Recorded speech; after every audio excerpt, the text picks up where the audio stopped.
Selamat datang di ruang tamu jejak sahabat. Assalamualaikum warahmatullahi wabarakatuh. Alhamdulillahirrahmanirrahim. Kita hari ini bisa balik lagi di acara Ruang Tamu Jejak Sahabat. Sekian lama kita nanti-nanti. Alhamdulillah Ustadz ada safar lagi nih ke Bandung. Ustadz Subhan Bawazir Hafidahullah Ta'ala. Ustadz sehat Ustadz? Alhamdulillah. Kurang sedikit kan makin lebar ya. Masya Allah. Anda juga Ustadz, Masya Allah. Hari ini insya Allah kita akan bahas sesuatu yang lagi hype, lagi happening, lagi hangat di permukaan. Tentang hijab. Salah satu kewajiban muslimah yang sekarang lagi dibicarakan oleh banyak orang. Akhirnya kita bingung nih.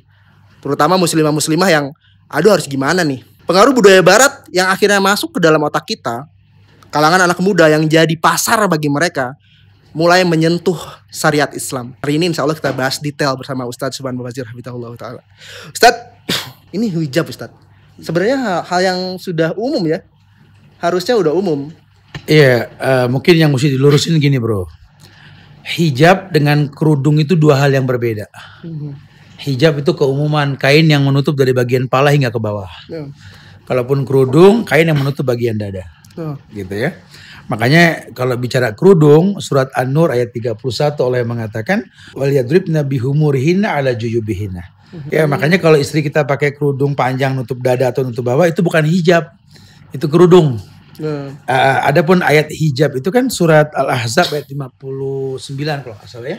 Itu dikatakan bahwa liyudnina min jalabi bihinna. Hendaklah perempuan-perempuan itu menjulurkan jilbabnya dari atas kepala ke bawah. Kita harus tahu nih, jangan kita malah memukul rata kerudung dan hijab. Dua hal yang berbeda tentunya. Masya Allah. Kan dalam Islam itu segala sesuatu diatur Ustaz, detail per detail. Bagaimana aturan Islam sendiri tentang hijab? Kita bicara hijab nggak bicara kerudung Ustaz. Kalau kerudung mungkin lebih umum ya Ustaz ya. Iya. Kalau hijab kita lebih khusus lah. Ini Islam ini mengatur aturan hijab itu seperti apa Ustaz? Kan bocoran dari Rasul gini bro. Al-mar'atu aurah. Perempuan itu kan aurat. Ya. Lan yasu ayru minha ila hadza wa hadza. Hukum asal perempuan yang dikatakan aurat itu tidak boleh tampak kecuali muka dan telapak tangan. Telapak tangan itu hukum asal perempuan. Dan itu lambang kemajuan di dunia peradaban. Karena zaman dulu tuh perempuan nggak pakai baju ya, bahkan tidak pakai pakaian atas, cuma bawah doang. Kalau antum melihat sejarah-sejarah zaman Fir'aun dulu ya, mereka cuma pelampias syahwat. Datang kemuliaan syariat di bawah Nabi Muhammad SAW mengatakan al-mar'atu aurah, perempuan ini aurat. Ya hati-hati, ini fitnah. Coba suruh dia tutup dirinya, yang boleh tampak cuma muka telapak tangan. Nanti berkaitan dengan muka ini ada yang pakai cadar, niqab dan tidak. Ada khilaf ulama tentang hukum wajib dan tidaknya. Tapi keumuman dalil bahwa yang namanya niqab itu mustahab. Kalaupun ada fatwa wajib oleh seorang ulama, tiap tempat berbeda fatwanya. Ya, karena memang kalau sudah namanya fatwa dikembalikan kepada tempat di mana ulama itu berfatwa. Gitu ya. Jadi hukum asalnya itu perempuan wajib tertutup dalam syariat. Nah, nanti gimana bentuknya itu kembali kepada uruf. Ada yang mungkin bahan tebal yang dipakai dalam hijab yang dia gunakan karena memang dia tinggal di daerah yang dingin. Nih kayaknya di Bandung nih, ya daerah dingin ya.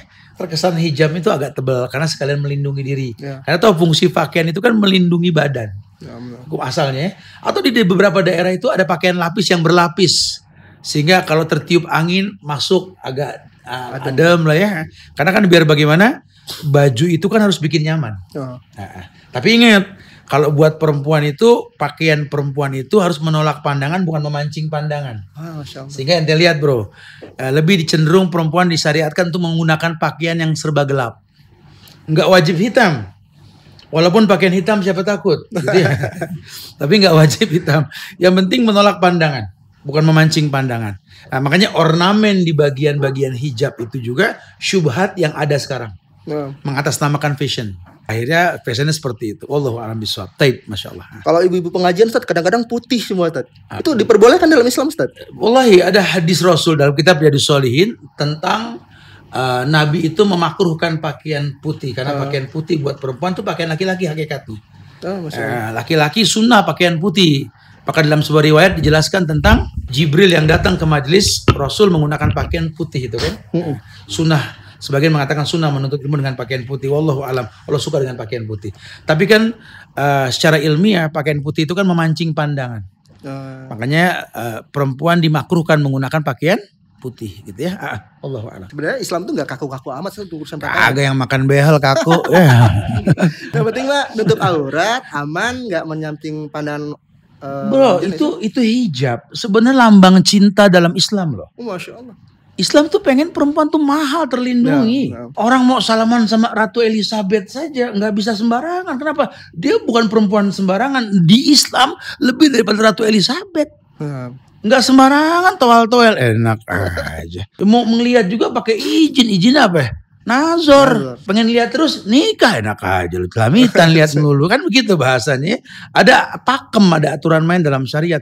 Nah, Islam turunkan syariat untuk kebaikan. Makanya bahasa Nabi begini, ad-dinu yusrun, agama itu sebuah kemudahan. Jadi kalau orang merasa sulit dengan agama, ada yang salah. Harusnya bangga dengan hijab ya. Masya Allah. Ustaz, ini ada subhat baru nih. Apa itu? Penyetaraan gender laki-laki dan perempuan. Iya. Terus kenapa Islam membedakan aturan pakaian laki-laki dan perempuan? Ini subhatnya Ustaz kenceng banget. Sebenarnya sih kalau dia mau belajar dengan betul, ini nggak ada syubhat, ini sudah pakem di situ bro. Allah mengatakan inna khalaqnakum min dzakarin aw unsa. Kami ciptakan kalian wahai manusia laki dan perempuan. Nggak ada yang remeng tengah-tengah. Laki kayak perempuan, perempuan kayak laki, nggak ada. Nggak ada dalam Islam. Bahkan haram. La'anallah al-mutasabbi minar rijal wal mutasabbihat minan nisa. Allah melaknat laki-laki yang mirip perempuan, perempuan kaku mirip laki-laki. Makanya orang laki zaman Nabi nggak kepo sama penampilan. Masya Allah. Orang sekarang mah rambut belok kanan, belok kiri, sisir, cepat. Laki mah nggak kepo sama model rambut gitu deh. Emang ini kita mesti belajar sirah nih ya supaya kita tahu bahwa lelaki sejati itu seperti apa gitu ya. Itu butuh pelatihan sejak dini sih. Nah, ya semoga Allah jadikan kita laki-laki sejati semua insyaallah ya. Ini nih kemarin Anda lagi jalan-jalan ke saudara nih. Tiba-tiba mereka sibuk masalah urusan hijab, Ustaz. Hijab. Percuma pakai hijab kalau kelakuan masih kayak gitu. Jilbabin hati dulu. Subhat ini kalau mau kita jawab gimana, Ustaz? Enaknya? Jangan dijawab, suruh aja hati dijilbabin gitu loh. Oh ya udah, ente bisa jilbabin hati, Anda pengen lihat gitu. Ambil tuh hati, jilbabin pakai bergo. Kalau nggak mati deh. Aduh, Masya Allah ya, ini sebenarnya segelintir orang yang belum siap berhijab sih. Jadi dia berusaha untuk mempertahankan syubhat itu. Kayak orang masih senang musik lah. Kan religi tat. Banyak banget orang yang tobat gara-gara beginian tat. Bahasanya kan begitu ya di masyarakat kan. Sebenarnya sih kalau boleh jujur dia belum sanggup ninggalin itu. Sehingga dia akan berusaha untuk mencari solusi supaya dilegalkan. Kan bahaya sekali ya. Nah, itu nggak boleh. Jadi sebenarnya yang nyuruh berjilbab itu siapa? Kan Allah. Emang si Udin Portal yang nyuruh pakai jilbab? Kan Allah. Allah yang perintahkan liyudnina min jalabi bihinna. Bahkan dikatakan ketika ayat itu turun, itu Ummu Salamah bilang, ya hordeng ditarik, spray ditarik, perempuan nutup diri dengan hijab tersebut. Sehingga bergulirnya waktu, bergantinya masa, mulailah fashion masuk. Hijab itu dibuat atas bawah ya, terkesan sama satu warna karena memang kepentingan untuk itu gitu ya. Allah. Masya Allah. Sebenarnya kalau giliran minta sama Allah, giliran disuruh susah banget, Ustaz. Itu dia manusia tuh gitu. Ustaz, ini biasanya orang-orang wanita-wanita berhijab ini kadang-kadang mereka bingung. Kalau kami berhijab syar'i, gimana kami kerja? Gimana kami cari nafkah buat pribadi kalau belum nikah? Kalau udah nikah mungkin ada dari suami. Kalau belum nikah katakanlah lulus kuliah pengen pakai hijab syar'i tapi terhambat dengan hijabnya karena banyak sekali perusahaan-perusahaan yang tidak mau menerima hijab seperti itu tuh. Sebenarnya sih gini, kan perempuan nggak ada kewajiban nyari nafkah juga ya. Kalaupun dia bekerja buat survive juga nggak ada masalah. Cuma kalau dia sudah tahu yang nyuruh jilbab itu Allah, berarti kan melanggarnya dosa. Sekarang dia kerja dengan cara melanggar syariat, maka cara kerjanya haram. Rezeki yang dia dapat bukan haram tapi hilang berkah. Ya, dia nggak pakai jilbab, kerjanya sih di supermarket, halal gak halal, tapi nggak ada berkah karena proses nyarinya itu nggak jelas. Ya, sama dengan laki-laki kerja di perusahaan yang halal, tapi sholat diundur-undur. Hasilnya sih halal, cuma yang ada syubhat gitu lah. Kenapa? Karena mengulur waktu sholat. Wallahu a'lam bishawab. Sebenarnya sih kalau mereka pakai hijab yang cukup aja sebenarnya kerja juga bisa-bisa aja saja. Iya, makanya yang ditawarkan tuh talent. Iya. Bukan fashion. Di kita nih fashion yang ditawarkan. Sehingga mau nggak mau kita ikut aturan main. Kita lupa Allah kita nggak turutin, manusia kita patuhin. Gimana mau sukses? Ya ini memang mesti belajar dari dasar banget deh. Itu balik lagi ke orang Allah yang ngasih rezeki ya. Jangan pernah meyakini bahwa rezeki itu cuma dengan gaji. Ya. Karena nggak setiap orang itu memiliki gaji, tapi kan setiap orang punya rezeki Ya. kan. Orang-orang tuh selalu bilang gini nih, ngalamin sekali, Anda lihat langsung. Lu pakai hijab kayak orang Arab. Emang orang Arab pakai hijab semua, Ustaz? Kan cakep-cakep gitu kan. Keren. Ya Allah, kita kan punya Nabi rahmatan lil alamin, bro. Sifatnya kan buat semua alam.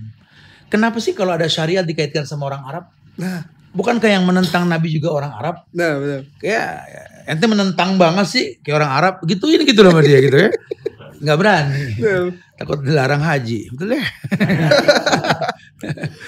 Tapi harus paham bahwa nggak ada kaitannya. Walaupun di Arab itu orang berjilbab. Nah. Hingga kita kadang-kadang nggak nerima. Kalau ada orang Arab di Indonesia nggak pakai jilbab. Apa hubungannya? Lawang agama ini kan ke Allah bukan ke Arab gitu loh. Iya. Nabinya orang Arab, tapi sifat ilmu yang dibawa dalam bentuk syariat ini kan rahmatan lil alamin. Yang di Arab itu hukum, di pojokan bumi pun hukum. Gitulah. Yang zaman Nabi itu syariat, zaman kita 14 abad setelahnya kan juga syariat. Jangan pernah menganggap bahwa agama itu adalah Arab. Ya, walaupun Allah muliakan bangsa Arab dengan adanya Rasul di antara mereka. Wallahu a'lam. Tuh, uhti dengerin. Teteh. Gak usah malu jilbaban lagi, hijaban lagi. Ngapain malu? Ada Allah, semuanya Allah urusin dengan baik. Ustadz, nasihat untuk muslimah yang ingin berhijab syar'i cuman masih terkendala nih sama subat-subat yang gak jelas kanan kiri, Ustadz. Buat akhwati fillah, ya, demi Allah, tidak ada satupun syariat dalam agama itu yang memberatkan kita. La yukallifullahu nafsan illa wus'aha. Allah nggak mungkin menguji kita ujian yang kita nggak sanggup. Justru ketika kita serahkan semua ke Allah, Allah yang atur kesulitan yang kita hadapi. Itu namanya ketakwaan. Wa may yattaqilla yaj'al lahu makhrajan.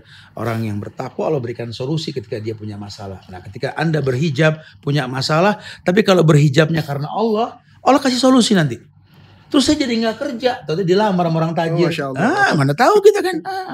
Tapi kan saya jadi nggak dapat gaji, terus ada hadiah. Kita nggak pernah tahu.